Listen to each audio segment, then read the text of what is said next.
I'm Rob Fitridge, and it's my pleasure to present the Intersocietal International Working Group for the Diabetic Foot, European Society for Vascular Surgery and Society for Vascular Surgery guidelines on peripheral artery disease in people with diabetes mellitus and a foot ulcer.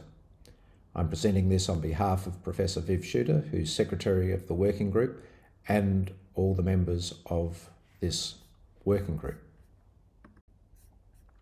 So, as you know, I think that there are 7 international working groups looking at different aspects of diabetes-related foot disease, with 69 members coming from 26 countries. And in this series of recommendations in 2023, the International Working Group for the Diabetic Foot collaborated with the European Society of Vascular Surgery, the Society for Vascular Surgery, and the Infectious Diseases Society of America, which collaborated on the infection guideline. Our working group was multidisciplinary and was made up of 6 members from each of the 3 collaborating societies. I was co-chair representing the IWGDF, Joe Mills was co-chair representing the Society for Vascular Surgery, and Rob Hinchliffe was co-chair representing the European Society of Vascular Surgery. Viv Schutter was secretary of the working group, and there are a total of 6 members from each of those 3 societies. They include vascular surgeons, endocrinologists, podiatry, interventional radiology and angiology, so a truly multidisciplinary team. As I mentioned, there were 7 guidelines, and the SHARCO working group this time was the first time that SHARCO has had a working group and developed recommendations. The PAD guideline has 3 sections covering diagnosis, prognosis and treatment of PAD in people with diabetes and a foot ulcer. They were based on 3 systematic reviews, and there are 5 recommendations for diagnosis, 5 recommendations for prognosis, and 15 recommendations for treatment. So in terms of starting with diagnosis, the definition of PAD used by the working group was obstructive atherosclerotic disease of the arteries from aorta to foot with clinical signs or abnormalities on non-invasive or invasive vascular assessment, resulting in disturbed or impaired circulation in one or more extremities. Peripheral artery disease is highly prevalent and affects around 30% of people with diabetes, but is present in around 50% of patients with a foot ulcer. There are 2 main reasons why we need to diagnose peripheral artery disease. Firstly, related to the person, as the presence of PAD is associated with an increased risk of cardiovascular morbidity and mortality. Secondly, in relation to the lower limb, as people with peripheral artery disease are more likely to develop an ulcer, and when they do have a foot ulcer, there is increased likelihood of delayed or non-healing, developing gangrene and undergoing amputation. The first 5 recommendations in the guideline therefore relate to diagnosing peripheral artery disease in people with diabetes, both with and without a foot ulcer. 2 recommendations were developed for diagnosis of peripheral artery disease in people with diabetes without a foot ulcer. These are: take a relevant history for peripheral artery disease, examine the foot for signs of ischemia, and palpate the foot pulses at least annually or with any change in clinical status of the feet. This is a strong recommendation despite low-level evidence, as we thought that the importance of this recommendation was far stronger than the relatively low-level evidence upon which it was based. If peripheral artery disease is suspected, consider performing pedal Doppler waveforms in combination with ankle brachial index or ABI, toe brachial index, TBI. PAD is less likely in the presence of an ABI of 0.9 to 1.3, a TBI of greater than or equal to 0.7, and triphasic or biphasic pedal Doppler waveforms. This is a conditional recommendation. So in 2021, we developed the Australian guidelines, which were based on the 2019 International Working Group of the Diabetic Foot Guidelines, for, looking at those at risk of peripheral artery disease without a foot ulcer, and which of that group would benefit from additional vascular testing beyond clinical examination and pulse palpation. And you can see here that patients presenting with diabetes and no foot ulcer should have clinical examination, and if there's absent or equivocal pulses, then appropriate non-invasive testing that we've just described should be performed. And if they have an ABI greater than 1.3, as you can see on the far left column, then we suspect medial artery calcinosis present and suggest alternative testing such as toe pressure, TBI and TCPO2. If peripheral artery disease is confirmed, and these are patients without ulcers, so then you should optimise cardiovascular risk management. So try and encourage them to stop smoking, improve glycemic control, statin therapy, antiplatelet therapy, and antihypertensive therapy. If peripheral artery disease is not confirmed, then you would reassess in 12 months' time or with clinical change in status. If you can feel foot pulses, but the person is in an at-risk category, so those over 50 years of age, and those who have known atherosclerotic disease in other vascular beds, such as ischemic heart disease or stroke or TIA, or in a particular group of people who are at increased risk of cardiovascular disease, then non-invasive tests should be performed at assessment. However, if they're at low risk of artery disease, so younger patients with no additional risk factors for atherosclerosis, then rescreen annually for peripheral artery disease at a minimum.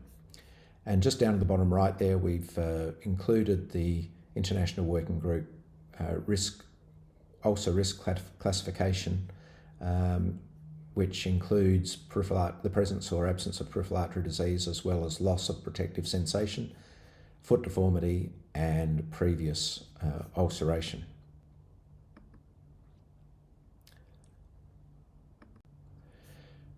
For people with diabetes and a foot ulcer, the same recommendations are made. However, all people with a foot ulcer should have bedside testing performed.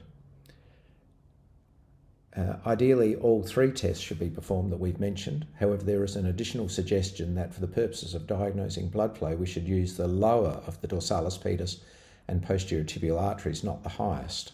And that is a change from previous recommendations. And on the bottom right, you can see where we have an arm pressure of 125 millimetres of mercury, a dorsalis pedis of 130 millimetres and posterior tibial of 110. So using the traditional ABI of the highest ankle pressure, we get a value of 1.04, but with the using the lower ankle pressure, our ABI is 0.88, which I think is important because you can have disease of 1 or 2 tibial arteries and yet have a normal ABI.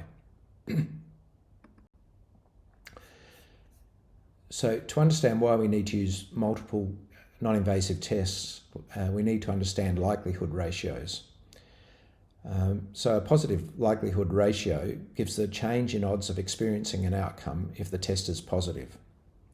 A negative likelihood ratio gives the change in odds of experiencing an outcome if the test is negative. A higher PLR, the greater the ability of the test to rule in the outcome of interest, while a smaller NLR reflects a better ability of the test to rule out the outcome. However, a PLR or NLR of 1 or close to 1 does not change the probability of the outcome over and above the pre-test probability, and therefore is not a useful diagnostic or prognostic test. So if we look at a summary table of our systematic review, we can see that for some tests, such as the ABI, the positive and negative likelihood ratios range significantly between different studies. For some tests, you can only see one number. This is because only one study looked at how this test performed in diagnosing peripheral artery disease in that particular population. Because of the variability we see in the outcomes of different diagnostic accuracy studies, it is recommended that we use more than one test. And if we have one test out of the tests we do, which demonstrates a positive result, then we should consider the person is likely to have peripheral artery disease. And you can see here in the first two columns we have diagnosis with no foot ulcer present, and in the final two columns on the right, diagnosis with foot ulcer present. And you can see an ABI less than 0.9 has quite a range from a PLR of 1.28, which is not diagnostic, to 1 greater than 10. And similarly in diagnosis with DFU, the PLR is 2.18, which is not particularly useful test.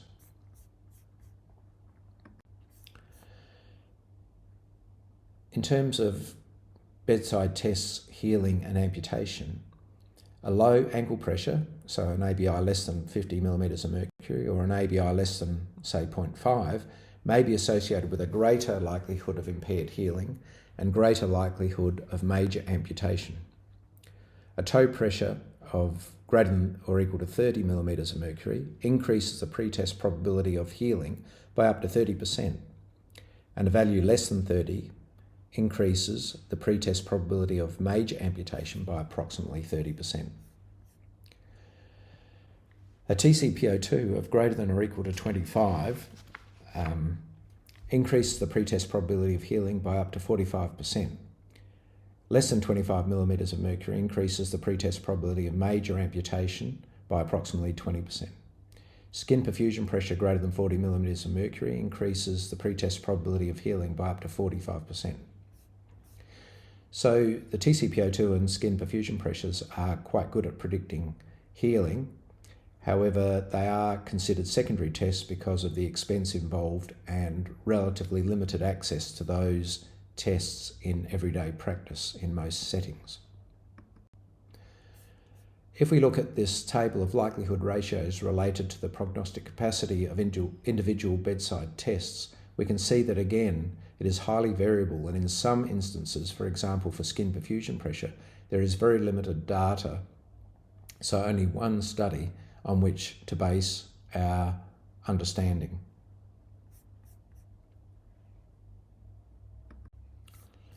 There are a number of reasons why bedside tests may not diagnose disease accurately or may have low prognostic capacity for an outcome.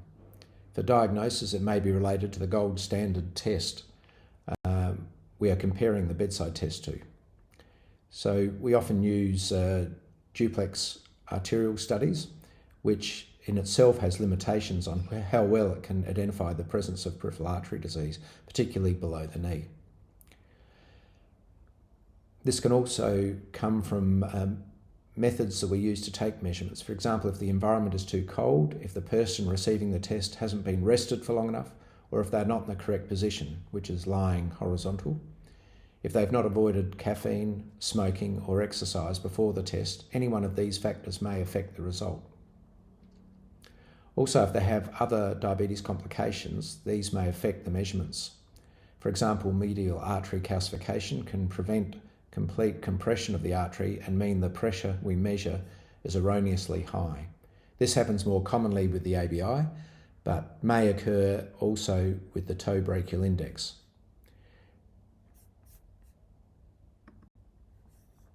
The final recommendation related to prognosis recommends use of the wound ischemia and foot infection or Wi-Fi classification system, which was originally developed to guide clinicians in estimating the risk of amputation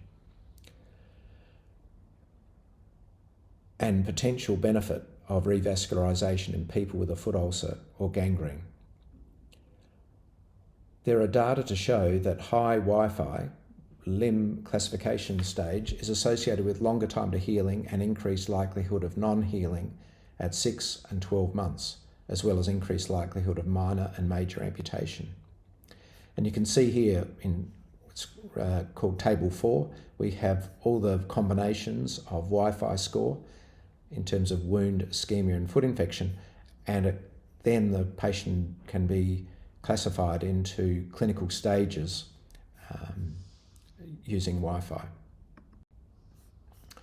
Here we have data from an Australian study of factors associated with wound healing and major amputation outcomes. This was a prospective observational study of over 150 patients with diabetes with foot wounds admitted to a major teaching hospital or seen at associated multidisciplinary foot clinics. And on the left, you can see that for every 1 unit increase in Wi-Fi stage, the subdistribution hazard of healing decreases by 31%. And on the right side, for every 1 unit increase in Wi-Fi stage, the subdistribution hazard of major amputation increases by 2.75 times. A number of recommendations have been developed relating to referral as part of the treatment process. Where we have normal findings initially, we reassess perfusion if there is a lack of healing progression at 4 weeks. In the presence of gangrene or infection and peripheral artery disease, an urgent consultation with a vascular specialist is recommended. Where we have findings of ischemia, such as absent pulses, monophasic waveforms, an ankle pressure less than 100 or a toe pressure less than 60, a vascular consultation should be considered unless amputation is urgently indicated. And in patients with severe ischemia, so an ankle pressure, ABI less than 0.4, ankle pressure less than 50, toe pressure less than 30 or TCPO2 less than 30, or monophasic or absent pedal Doppler waveforms, urgent revascularization should be considered and you should consult a vascular specialist.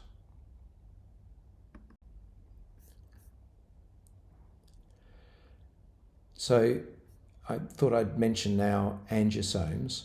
So in people with diabetes and a foot ulcer or gangrene, in whom revascularization is required, optimizing blood flow to the foot is important to maximize the chance of healing the foot and avoiding amputation.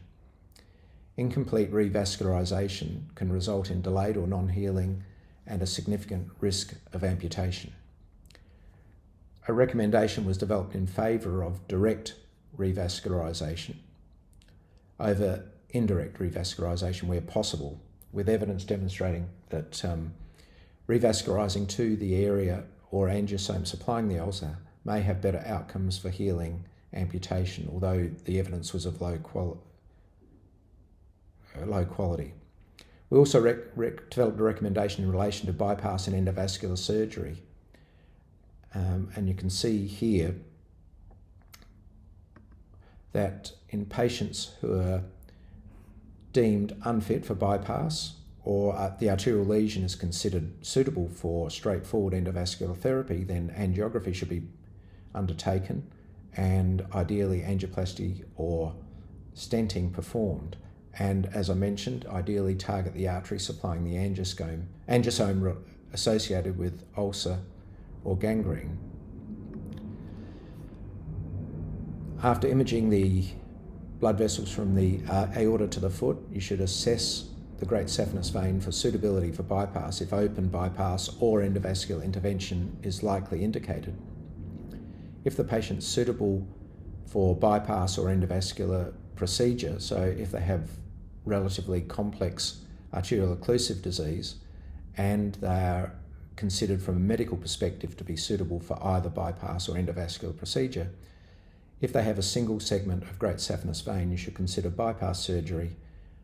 But if there isn't a single segment of suitable saphenous vein for bypass, then endovascular procedure should be considered in the first instance. This was based on the outcomes of the BEST CLI trial, which was published in late 2022 and was included in our review. So the BEST CLI trial was a large randomised clinical trial with low risk of bias, comparing an endovascular first approach with surgical first approach. People with chronic limb-threatening ischemia who were deemed appropriate for revascularization for infrainguinal arterial occlusive disease were included. The primary outcome was above ankle amputation or a major reintervention or death. It was designed in 2 parallel cohort trials Cohort 1 is people who had an adequate single segment great saphenous vein available for use as a bypass conduit, and Cohort 2 were those without an adequate single segment of long saphenous vein, so they would require an alternative conduit. Treatment with the great saphenous vein approach was superior to endovascular therapy for the primary outcome in a sub-analysis of people with diabetes. However, one approach was not superior to the other in Cohort 2.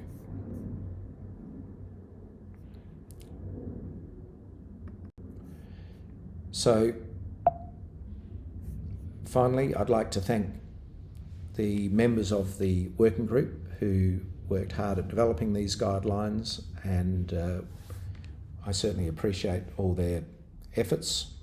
The co-chairs, Rob Hinchliff, Joe Mills and Viv Shooter as secretary, did an enormous amount of work on this guideline. Thanks once again.